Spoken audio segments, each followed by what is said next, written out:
Hey, it's Isabel from the Assisted Living Network. Let's go over the monthly expenses versus income in a residential assisted living home so you can see the breakdown and start to really grasp all that's involved in owning and running a residential assisted living business.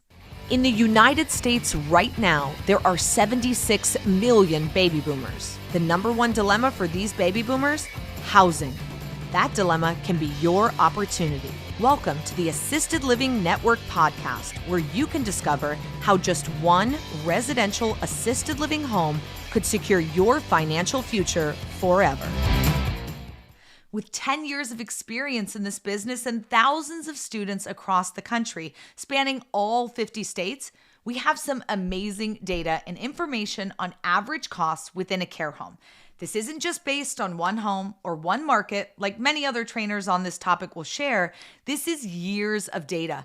It's formulated on an immense amount of research, so I want to be sure you understand we are not taking this lightly.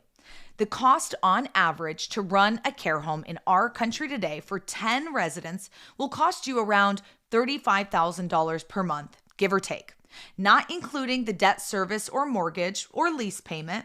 This is solely for the expenses monthly within the home.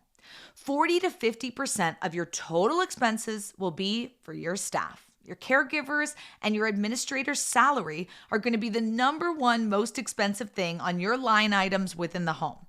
Liability insurance will run you about $2 to $3 per person per day. So with 10 residents, that's about $900 a month. Food typically costs $7 to $9 per person per day. When we started in this business 10 years ago, the average rate for food was $3 to $5 per person per day. But the cost of food has gone up in our country, and you can do some things on the low to get food donated or buy in bulk. Keep in mind, seniors aren't going out for a $200 steak or martini meal at a fancy restaurant. They're eating at home. Meals bought in bulk, cooked at home, and they often don't eat as much as they aren't burning as many calories throughout the day. You always want to plan for a 10% vacancy. Add in marketing expenses. This will help you keep your beds full and something you don't want to skimp out on. You don't want to forget fees like your business license renewal fees, then all your regular bills. Of course, think, what you have in your own home, such as utilities, landscaping, cable, internet, phone bills, maintenance, property insurance, and taxes. But add on other expenses, like ones we don't have in our personal homes, such as activities for the seniors or entertainment. This could be free if you're getting volunteers, or it could be up to $1,000 a month, depending on what you plan to offer within the home. I suggest baking in a variety of entertainment options from paid to free, and putting in a minimum of $300 a month aside for that category. Activities and entertainment is like the most fun thing that's happening in the care homes. Don't skimp out on it.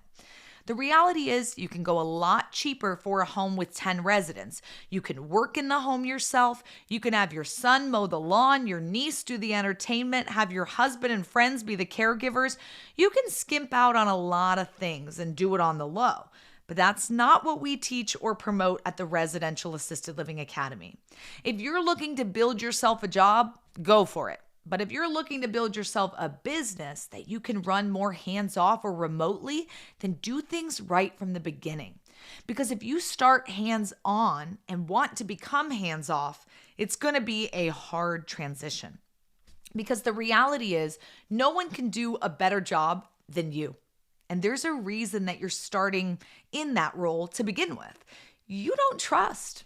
You want control. And you haven't planned this business out appropriately. You really don't know what's going to work, and you're nervous about the numbers. All of these things can be avoided if you've done your research, if you've spent time running the numbers and learning the market to the point that you know without a shadow of a doubt it's going to work. You've hired the appropriate licensed staff who knows what to do within the home. You really should not be worried about those things. But make sure that you are using tools like the Profitability calculator from the RAL Academy. It's a helpful tool that you can use to break down the numbers and see if the cash flow will work or not. And if it doesn't work, don't move forward. There are adjustments to be made. If the numbers don't work, the project won't work. In general, you need to plan that it will cost you $35,000 in expenses alone to run a home for 10 seniors in an average market in our country today. If you want to play with the profitability calculator to determine if your market is a go to ral101.com and download it today. Oh, and don't forget to like and share this episode and follow us wherever you listen to your favorite podcasts. Thanks for listening to the Assisted Living Network. See you next time.